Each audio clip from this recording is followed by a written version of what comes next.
Vamos a, mientras tanto, cambiar de información. Vamos a saludar, como todos los martes, a Denise Montesinos, quien es presidenta de Mujeres en Finanzas. Hoy, Denise, nos tienes el tema de cómo protegernos ante imprevistos, seguros que son muy necesarios. Platícanos. Claro que sí, mucho gusto en estar contigo, Pablo, y con tu auditorio. Y yo creo que hay notas como la que vamos a escuchar después de cómo vienen estos desastres naturales que al final son impredecibles. Es una de las razones por las que tenemos que pensar en este tema. ¿Qué es un seguro? Un seguro es un pacto financiero muy simple. Nosotros pagamos una cantidad pequeña y fija, que se llama prima, de manera regular. Y a cambio, la aseguradora se va a comprometer a pagar gastos grandes si nos pasa algo inesperado. ¿Por qué funcionan los seguros? Visualicemos, por ejemplo, que una póliza de seguro de gastos médicos mayores promedio le puede costar a un individuo 1,500 pesos al mes.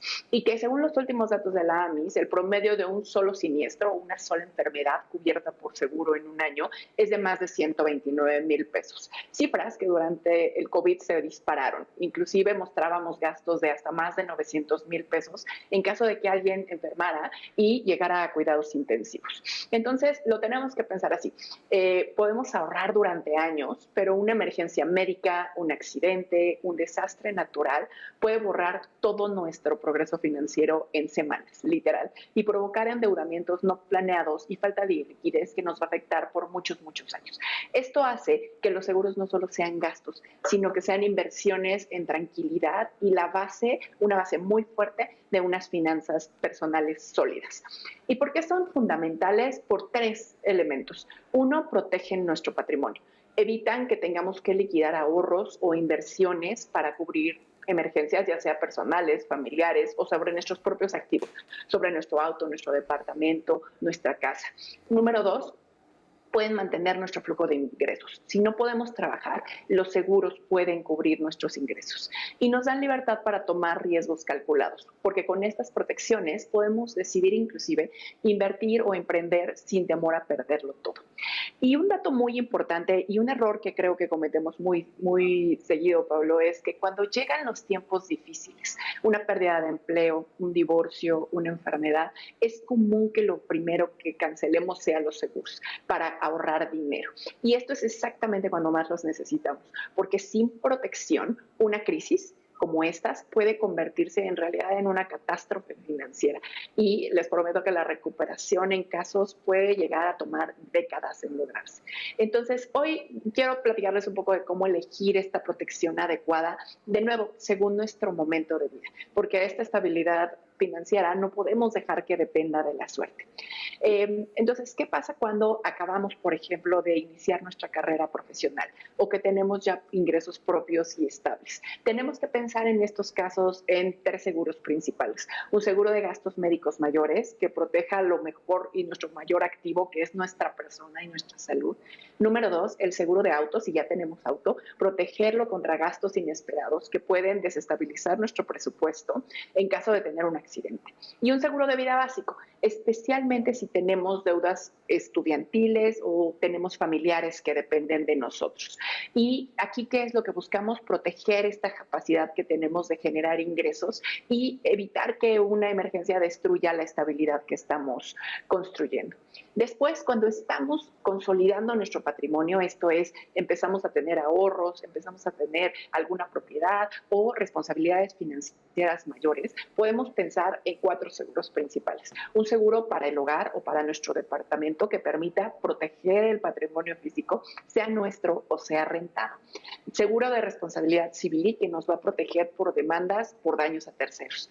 E incrementar nuestro seguro de vida proporcionalmente a nuestros activos y a nuestras responsabilidades financieras. Y también tener un seguro de incapacidad, mantener nuestros ingresos, inclusive si no podemos trabajar de manera temporal. Entonces, ¿qué nos permite esta fase? Proteger lo que hemos construido y asegurar que nuestros compromisos financieros no queden desprotegidos.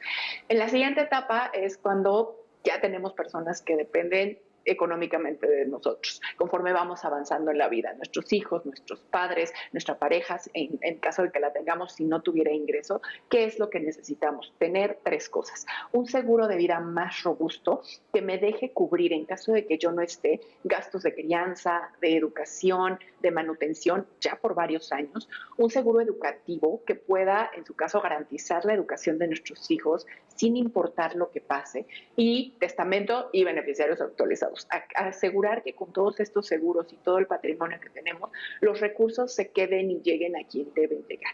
Entonces, ¿qué logramos en esta fase? Que esta responsabilidad que tenemos trascienda nuestra vida y garantizar que quienes dependen de nosotros estén protegidos. Entonces, una vez que pensamos en cómo ir construyendo y reconstruyendo en cada una de estas fases, creo que vale la pena tener en consideración ciertos errores que queremos evitar. Uno de ellos es no actualizar beneficiarios a nuestros seguros después de cambios importantes, un matrimonio, un divorcio, nacimientos de los hijos. Número 2, elegir la póliza que sea más barata sin revisar coberturas o sin revisar precios. ¿Y por qué es importante esto? Porque los costos entre una aseguradora y otra pueden llegar a variar 40, 50, 60% por la misma cobertura. Y nunca debemos de contratar sin leer antes cuáles son las exclusiones de la póliza. El mejor ejemplo que les puedo dar de esto es tener una vivienda, una segunda vivienda, por ejemplo, en Guerrero sin tener una cobertura para huracanes, por ejemplo, ¿no? Eso haría que a la hora que queramos utilizar el seguro nos diga que no cubre cualquier daño que se haya generado por un huracán, dejándonos en la misma situación que si no hubiéramos tenido un seguro. Por eso las exclusiones son súper importantes. Y el otro error es dejar los seguros solo en manos de alguien más que los maneje, que nuestra pareja los maneje o en manos de un solo asesor o un solo agente, sin que tengamos esta información de lado, ¿no? Y finalmente, para terminar, hablarles de herramientas que se pueden usar para evaluar. Comenzamos, evidentemente, con herramientas confiables y gratuitas como es Conducef, que nos dejan conocer conceptos válidos, básicos para ver calificaciones, usar comparadores que están en el mercado, verificar siempre las calificaciones antes de decidir y por lo menos, Pablo, comparar al menos 3 opciones diferentes antes de contratar, para construir sobre ese 1% adicional en esta salud financiera que queremos construir, Pablo.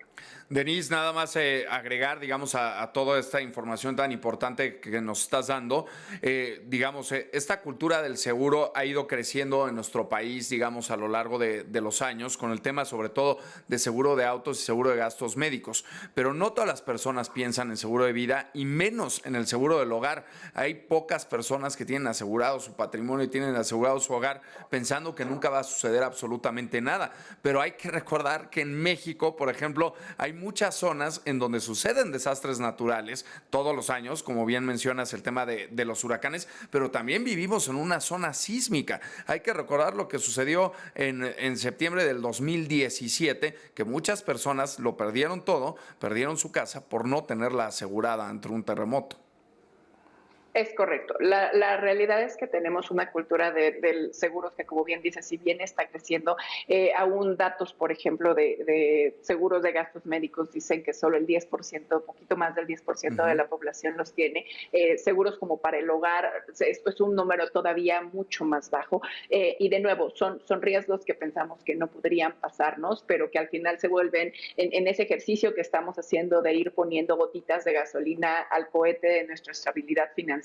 Significa tener un hoyo atrás por el que se nos va toda la gasolina. Entonces es importante en esta relación que vamos hablando de sentarnos con nuestras finanzas, el no tener miedo a esos riesgos, ¿no? Porque a veces sentimos que si empezamos a hablar del tema, casi estamos llamando potenciales riesgos que no queremos que pasen, y más bien estar prevenidos y pensando que más vale un pago pequeño de una prima que tener que dejar todo nuestro patrimonio en caso de una emergencia, Pablo. Sí, se compran para no usarlos, digamos, con la intención de no utilizarlos, pero sí tenerlos para en caso de que sí los necesitemos.